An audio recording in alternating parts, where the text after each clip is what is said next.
Hello and welcome to today's episode number 19. 19 of the Human Condition Podcast. I'm your host, American Council on Exercise Certified Personal Trainer, Kiri Jones.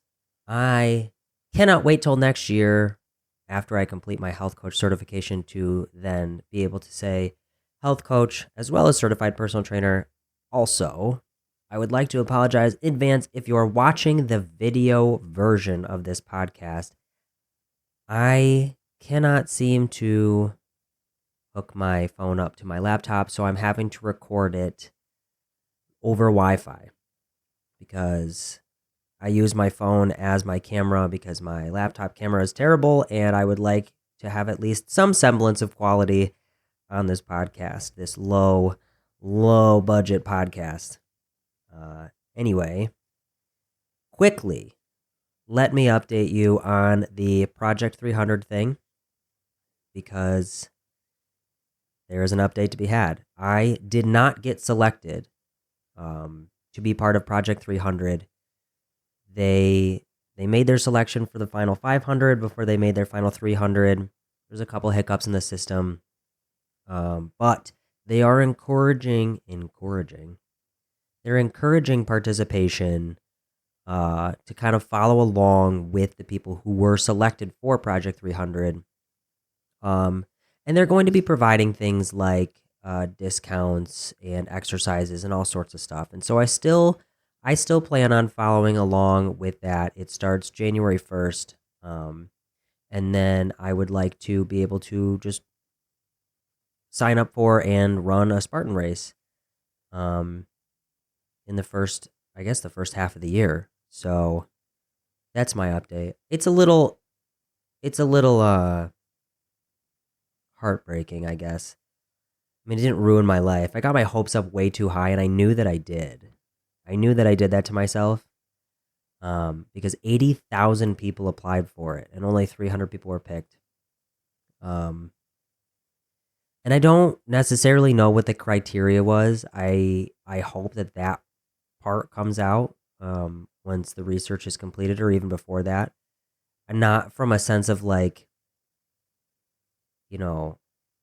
I wish I would have gotten picked, like, why didn't you pick me? But more like from a sense of demographics and all sorts of stuff, so that you can see kind of like what I'm hoping is the demographics of those who were chosen to be part of Project 300 were spread out enough that the data can encompass a larger portion of the population than just kind of like the stereotypical people who usually run Spartan races. So I'm still very interested in seeing the data that comes out of this. It is a Herculean task of a cohort study.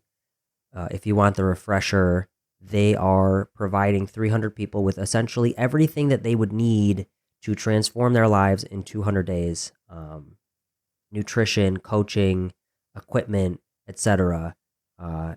They're also doing blood work at the beginning and the end. I think they're running 2 Spartan races, one towards the beginning and one towards the end. Obviously, it is location dependent, but yeah, I'm very interested to see what comes out of this.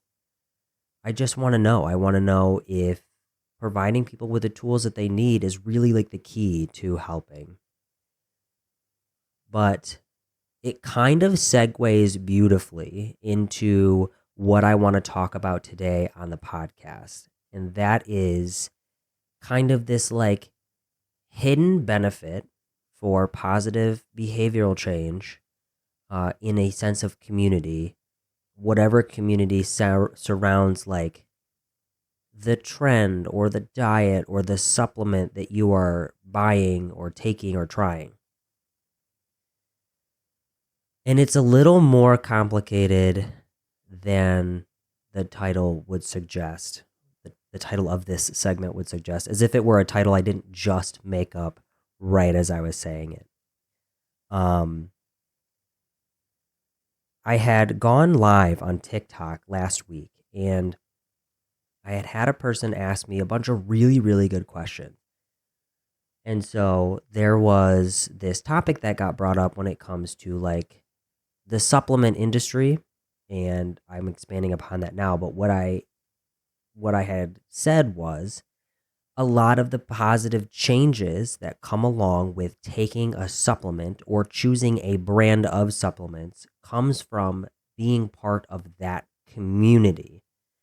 It doesn't necessarily come from the supplement itself.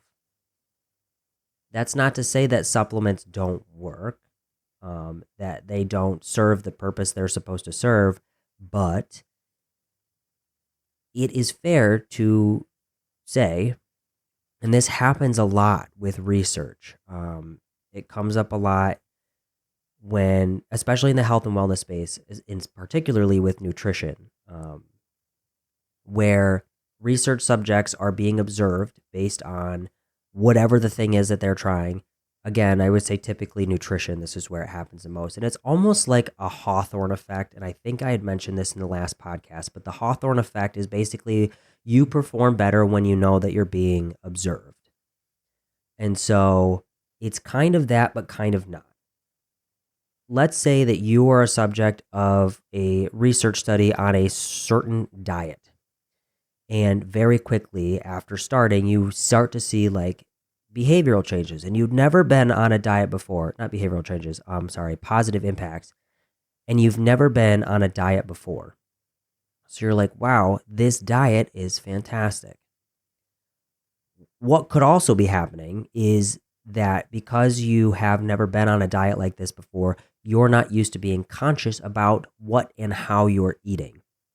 And so diets inherently make us more conscious of what and how we are eating. And so regardless of the diet that you're on, assuming that it is not a completely wild, like self-injurious type diet, like drinking cucumber water for 6 days only. Anyway, the positive impacts that are happening are because you are now paying attention to your own diet. And naturally what comes along with that is other types of behavioral modifications that occur. Because let's say this diet has helped you lose excess weight. Let's say you were obese before and it has helped you lose some excess weight and it has helped you improve some biomarkers in your blood work. Now you have a little bit more energy. And so with more energy, you tend to want to do more things. And so now you're just slightly more physically active than you were before, which is now compounding the positive impacts of this diet that you're on. And so I'm hoping that you are following along with what I'm saying when I say that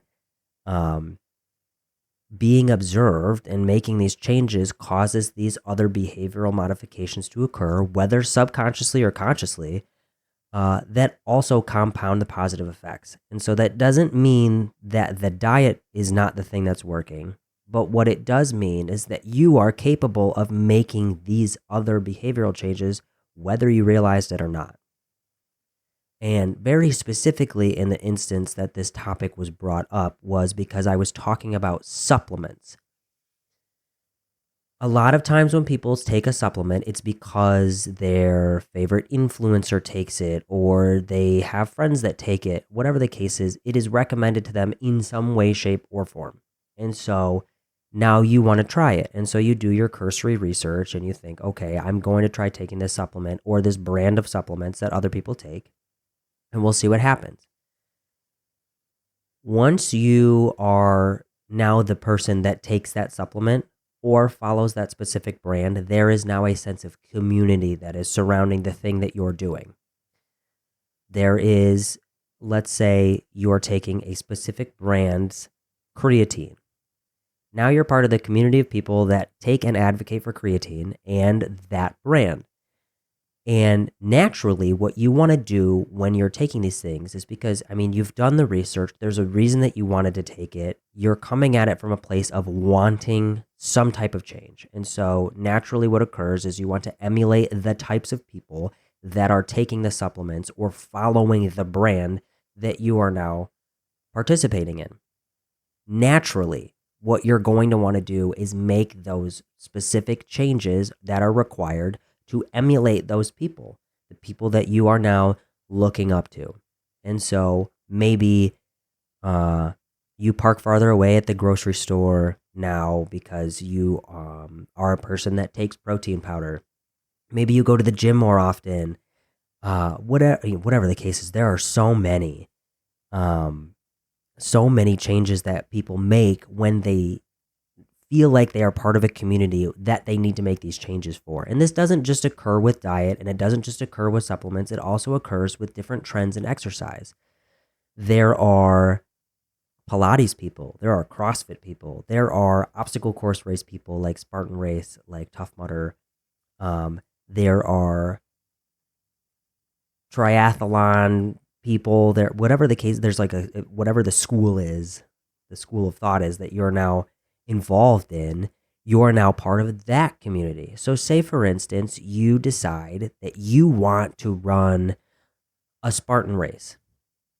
If you have done any research into obstacle course racing, you know that there is a following, a very loyal following, a very like disciplined and highly motivated group of people that do these types of things. And those are the ones that speak the loudest when you are doing your research. And so once you decide to do it and sign up for it and then train for it and run it, now you feel like you're part of that community of people. And so you start to modify your behavior to be more like those people. You are now an obstacle course runner. So now you must train for your next obstacle course race. Or let's say CrossFit. If anybody has ever been involved in CrossFit, gone to a CrossFit gym, or had friends who strongly advocate for CrossFit, you know there is a kind of like cultish following to CrossFit. And I know the word cultish is negative, but I don't mean it negatively. I just mean like these people are passionate about CrossFit. And so let's say you go to one CrossFit class and you love it. You want to keep going. Now you're a CrossFitter.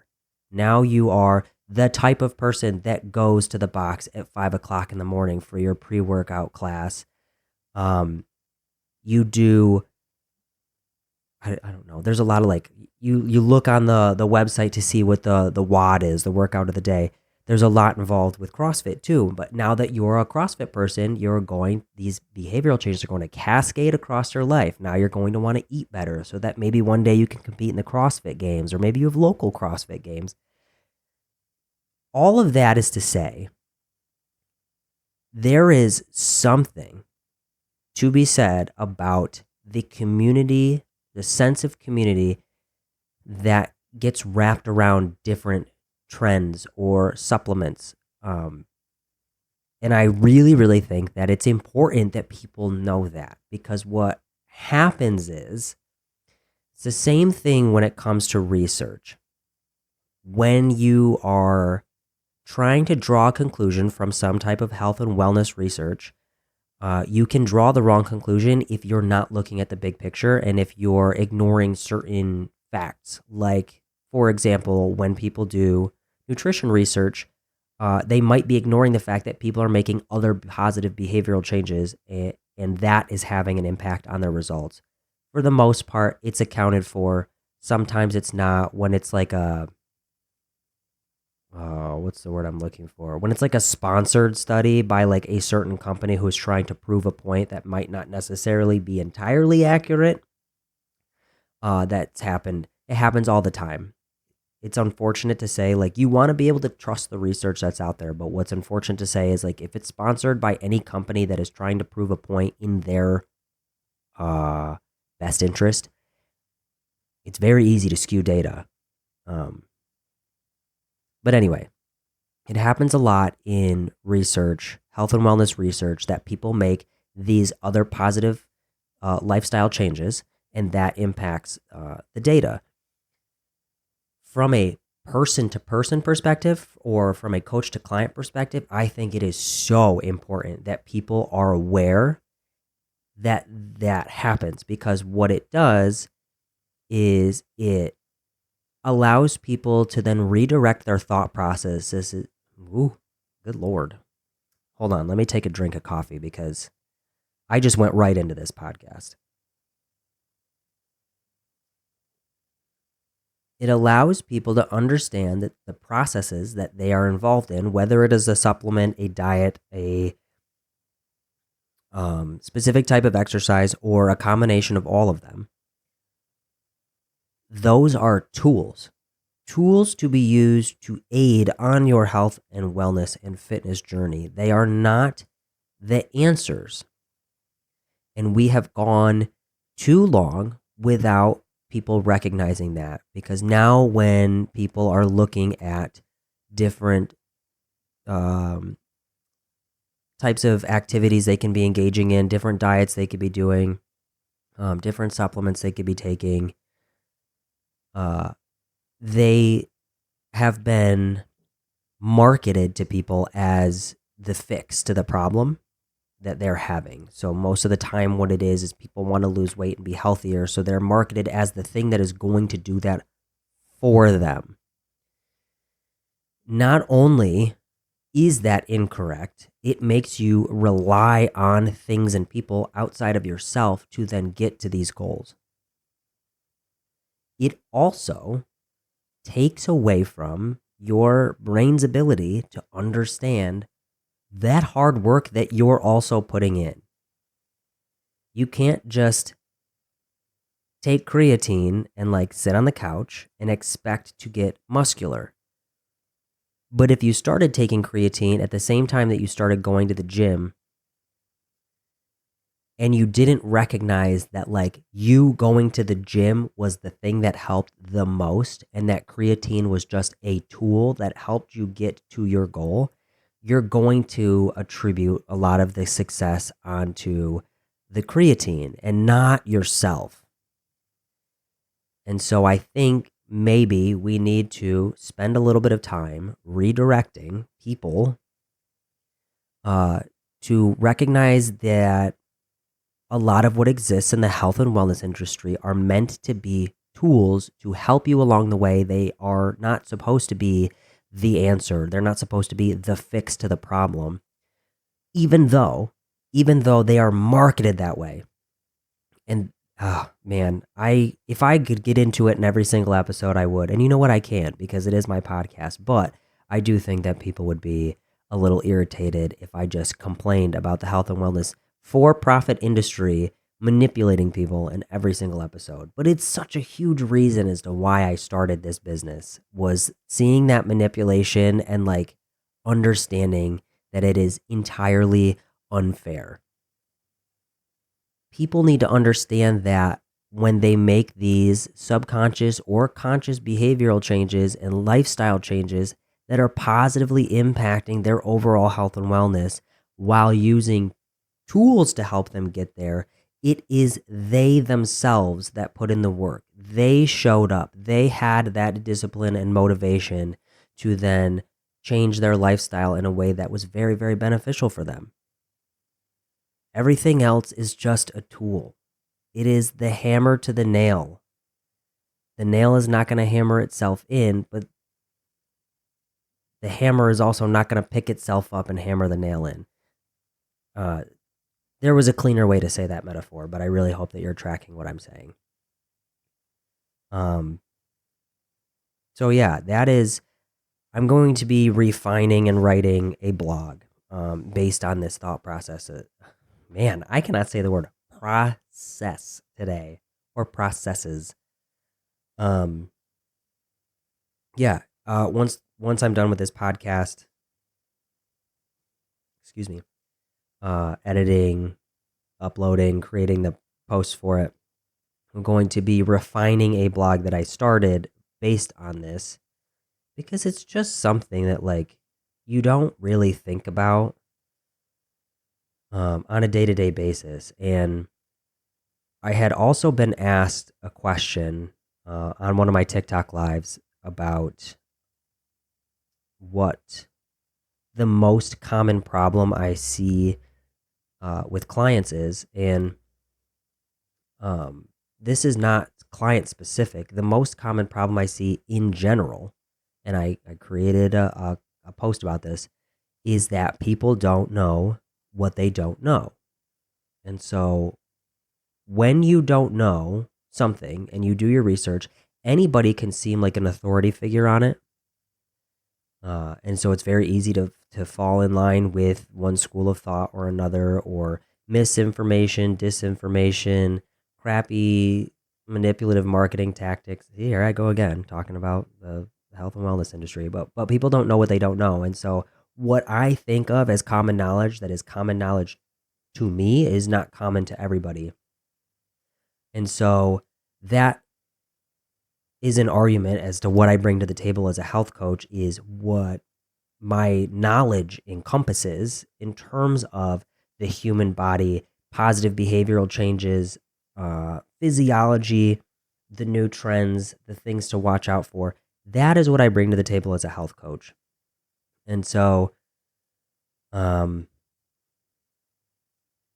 yeah, if you don't know what you don't know, like, you can follow any trend, any diet, any supplement, any brand, but just be aware of the fact that if you're following these things, but then also you are the one that's putting in the work and you are the one that is showing up and deciding that these positive changes need to bleed into other areas of your life, like, I don't know, maybe better habits with your money or sleep or whatever the case is. It's you that's doing it. It's not the creatine, it's not the protein powder, it's not the keto diet, it's not because you are a CrossFitter, it is because you are doing these things yourself and you are making the conscious choice to let these positive impacts bleed into other areas of your life in order to improve your overall holistic health and wellness. So if you're one of those people that like attributes your weight loss to this brand or whatever, please don't downplay your own involvement in your own health and wellness. Yeah. I think I'm going to let that be it for the podcast for today, because I feel like that's a good place to stop. I feel like if I continue to go on, I'm going to be searching and seeking for other things to ramble about. And usually that's when we go off the deep end and it stops making sense. Again, I apologize if you're watching the video version and it's all messed up because it's recorded over Wi-Fi. I'm hoping to make some pretty big strides over the next couple of months with the business. And I know I talk about it a lot. I'm a real big dreamer. I think it's important to recognize that and to tell people who listen to this podcast, I have big plans. And the unfortunate part about having big plans is that they take time to implement, and some of these plans also take money and resources that I don't currently have. But we're growing. We're increasing our followers across social media platforms, which is important for monetization, not necessarily important for what I do as a health coach. I've organized everything into a link tree now, so that way, one click can put you anywhere that I am. If you have topics that you want to hear about, please feel free to reach out to me on any platform that you find me. Amazon Music, Spotify, YouTube, Instagram, Facebook, TikTok, email, my website, whatever the case is. If there's something that you want to hear more about, there's something that you want me to look into, or if you just want to reach out to have a free consultation call, please feel free to do so. I'm here. I'm here for you.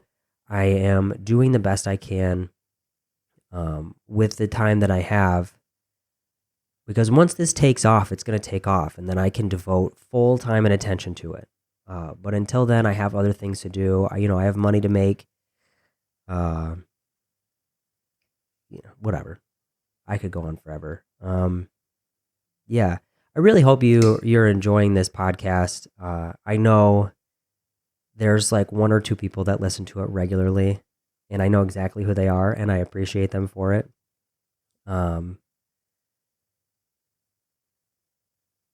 Yeah, I don't really have anything else today, so we'll end the podcast there. So until next time.